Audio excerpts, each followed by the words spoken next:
Hello friends, this is Amisha और आज मैं आपको इंग्लिश के कुछ ऐसे वर्ड्स बताने वाली हूँ जो आप पहली बार सुनेंगे, लेकिन आप उनकी हिंदी रोजाना सुनते रहते हैं। तो चलिए शुरू करते हैं। बूंदों से बचने के लिए जब कहीं पर आश्रय मिलता है तो उसे ओम्बी फ्रिज कहते हैं।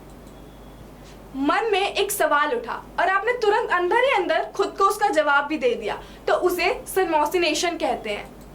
पत्तों से टकराकर जब हवा शोर करती है तो उसे सिथोरिज्म कहते हैं। अपने ही बालों को खुद काटने को सेल्फ ट्रांसोलरिज्म कहते हैं। आइसक्रीम या कुछ ज्यादा ठंडा खाने पर जो सिर में दर्द होता है उसे स्फेनोफैलेटीन और गैंगुलोनिया गलाजिया कहते हैं।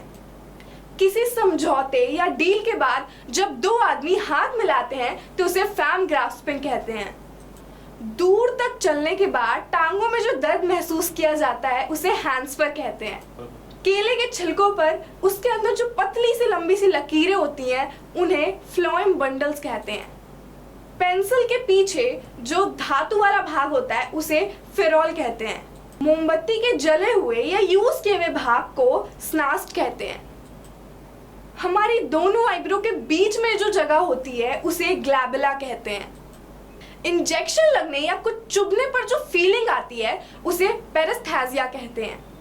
ऐसे लिखाई जो पढ़ी ही नहीं जाती, जैसे डॉक्टरों की लिखाई, तो उसे ग्रिफोनेज कहते हैं। गाली देने के बाद मन में जो संतुष्टि मिलती है उसे लैलोचैजिया कहते हैं।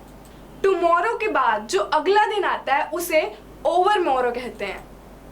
तो फ्रेंड्स, थे ना एक कमाल के इंग्लिश के ऐसे वर्ड्स जो आपने पहली बार सुने, लेकिन इनका प्रयोग आप हिंदी में रोजाना करते होंगे।